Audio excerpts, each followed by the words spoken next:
ဒီနေ့က19ရက်4လ2025ပန်းနိုင်ဒီစကိုင်းတိုင်းမုံရွာခရိုင်ဖူးတလင်မြို့နယ်ပြည်သူ့ကာကွယ်ရေးအဖွဲ့မြို့နယ်ပကဖစီကိုတာဝန်ထမ်းတာ2နှစ်ပြည့်ခဲ့ပါပြီအရင်တော့အခြေအနေရဲကြောင့်ဆေးဝါးထောက်ဖို့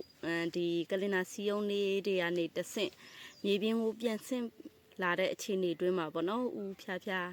ဗန်းနိုင်မိဘနှစ်ပါးကိုကျေးဇူးတင်ပါတယ်နှစ်ပါးစီကိုတေးတေးချာချာခွင့်ပြုပြီးခွင့်ပြုချက်တောင်းတဲ့အခါမှာမိဘနှစ်ပါးကနေတေးတေးချာချာခွင့်ပြုခဲ့တဲ့အတွက်ဗန်းနိုင်မိဘနှစ်ပါးကိုစွာကျေးဇူးတင်ပါတယ်ပြီးတော့ဗန်းနိုင်ကိုယုံကြည်ကြည်ဒါအရင်ကတည်းကပေါ့နော်အပြင်မှာမမြင်ဘူးပဲနဲ့ပေါ့နော်လိုင်းပေါ်မှာပဲလုပ်ငန်းအကြောင်းတွေတိလုပ်ငန်းအကြောင်းတွေပဲလုပ်နေပြီးတော့ပြည်သူ့ကာကွယ်ရေးအဖွဲ့စီကိုဝင်တဲ့အခါမှာတာဝန်ထမ်းဆောင်ခွင့်ပေးတဲ့လူကြီးမိဘများကိုလည်းပန်းနိုင်ကကျေးဇူးထူးတင်ရှိပါတယ်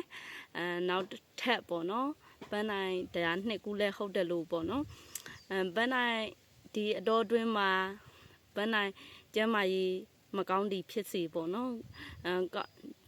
အခြေအနေတစ်ခုကြောင့်ပေါ့နော်ကျမ်းမာရေးမကောင်းတဲ့ခါတိုင်းမှာလေဒီ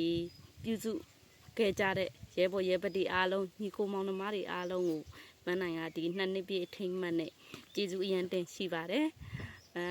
ပြီးတော့ပန်းနိုင်ဒီပြည်သူ့ကာကွယ်ရေးအဖွဲ့မှာတာဝန်ထမ်းဆောင်နေစဉ်ကာလအတွင်းမှာပေါ့နော်ပန်းနိုင်ကိုယုံကြည်ကြည်နဲ့လူဒန်းပေးခဲ့ကြတဲ့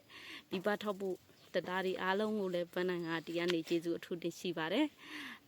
နောက်ထပ်နှစ်တွေမှာလည်းပန်းနိုင်နေနဲ့တာဝန်တွေကိုလိုအပ်တဲ့နေရာတွေကိုလည်းဖြန့်ဖြူးပေးဖို့ရှိပါတယ်ဖြန့်ဖြူးပန်းနိုင်တက်နိုင်တဲ့အလုပ်တွေကိုလည်းလှုပ်ဆောင်ပေးတော့မှာပေါ့နော်ဒီပန်းနိုင်တို့ပြည်သူ့ကာကွယ်ရေးအဖွဲ့တွေမကဘူးပန်းနိုင်ကနေတဆင့်ယုံကြည်ချက်နဲ့ဒီမျိုးနယ်စစ်ချောင်းတွေကျမ်းမာရေးတွေကိုလည်းလှူဒန်းမှုပြုခဲ့တဲ့အတီးတီးပေါ့နော်အလူရှင်အတီးတီးစေတနာရှင်အတီးတီးကိုပန်းနိုင်ကနေဒီကနေပြီးတော့ကျေးဇူးအထူးတင်ရှိကြောင်းပြောလိုပါတယ်နောက်ထပ်နှစ်တွေမှာလည်းပန်းနိုင်တို့ဘယ်လောက်ကြာအောင်မသိဘူးဒီနှစ်တွေနောက်ထပ်နှစ်တွေမှာလည်းပန်းနိုင်နဲ့ဆက်လက်ရည်တည်ပေးဖို့မေတ္တာရက်ခံချင်ပါတယ်ဟာ2နှစ်ပြည့်အထိမ်းအမှတ်အနေနဲ့ပန်းနိုင်ကတော့2နှစ်ပြည့်အထိမ်းအမှတ်ရောနှစ်တစ်ရောက်တဲ့အထိမ်းအမှတ်ရောအနေနဲ့